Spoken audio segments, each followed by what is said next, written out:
இங்க விஷ்ணுவன் மனிஷான்னு 2 பேரும் லவ் பண்ணிக்கிட்டு இருக்காங்க. இந்த பொண்ணோட ஜாதகத்துல திருமண தோஷம் இருக்கும். அவளை கல்யாணம் பண்ணிக்க போற ஃபர்ஸ்ட் ஹஸ்பண்ட் 6 மாசத்துல இறந்துருவாங்கன்ற உண்மையையும் விஷ்ணு கிட்ட சொல்ல, விஷ்ணுவும் பயந்துக்கிட்டு மேரேஜ் பண்ண மாட்டேன்னு சொல்ல அவனை பிளாக்மெயில் பண்ணி மேரேஜுக்கும் ஒத்துக்க வைக்கிறார். எந்த உண்மையுமே தெரியாம விஷ்ணுவோட பேரண்ட்ஸும் மனிஷாவோட வீட்டுக்கு போய் அவனுக்கு சம்மந்தம் பேசி மேரேஜும் சிம்பிளா பண்ணி வைக்கிறாங்க. மேரேஜ் ஆன அடுத்த நிமிஷமே அவனுக்கு ஒரு கார் ஆக்சிடென்ட் நடக்க மனிஷா அவளாலதான் இது எல்லாமே நடக்குதுன்னு பயந்துக்கிட்டு அவனை விட்டு அவங்க அம்மா வீட்டுக்கு போயிடுறான். 4 மாசம் அவங்க 2 பேரும் எந்தவித கான்டாக்டும் இல்லாம இருக்க மனிஷாவுக்கு 2வது மேரேஜ் பண்ணி வைக்க போறாங்கன்றத விஷ்ணுவோட அம்மா அப்பாவுக்கு தெரிய வர அவங்க 2 பேரும் விஷ்ணு கிட்ட கேட்டு எல்லா உண்மையும் தெரிஞ்சுக்கிறாங்க. எல்லா உண்மையும் தெரிஞ்சுக்கிட்டதுக்கு அப்புறம் மனிஷாவோட ஜாதகத்தை எடுத்துட்டு ஒரு கோயிலுக்கு வர சொல்லி எல்லாரும் ஒரு ஜோசியரை போய் பாக்குறாங்க. அந்த ஜோசியர் இந்த பொண்ணுக்கு இது உண்மையான ஜாதகம் இல்லைன்னு சொல்லி அவர்கிட்ட இருந்த உண்மையான ஜாதகத்தை எடுத்து கொடுத்து இந்த பொண்ணுக்கு திருமண தோஷம் எதுவும் இல்லை அப்படின்னு சொல்றாரு.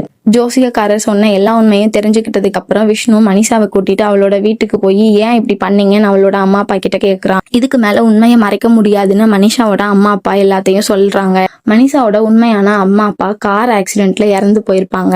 அங்க இந்த குழந்தை மட்டும் அழுதுகிட்டு இருக்கும். அந்த குழந்தைய தூக்கிட்டு வந்து வளர்க்கலான்னு வளர்க்கும் போது அங்க ஒரு லாயர் இந்த குழந்தைக்கு 100 கோடி சொத்து இருக்கு, நீங்க கல்யாணம் பண்ணி கொடுத்தா அந்த சொத்து ஃபுல்லாமே போயிரும்னு சொல்லி ஆசையை காட்ட சொத்துக்கு ஆசைப்பட்டு அவளை இப்ப வரைக்கும் கல்யாணம் பண்ணாமலே வச்சிருப்பாங்க. இதெல்லாம் தெரிஞ்சுக்கிட்ட மனிஷா, காசுக்காக என்ன இப்படி பண்ணிருக்கீங்க, கேட்டிருந்தா நானே கொடுத்துருப்பேன்லன்னு சொல்றா. அவங்க எல்லாரும் செஞ்ச தப்புக்கு மன்னிப்பு கேட்க அவளும் மன்னிச்சு ஏத்துக்கிறா.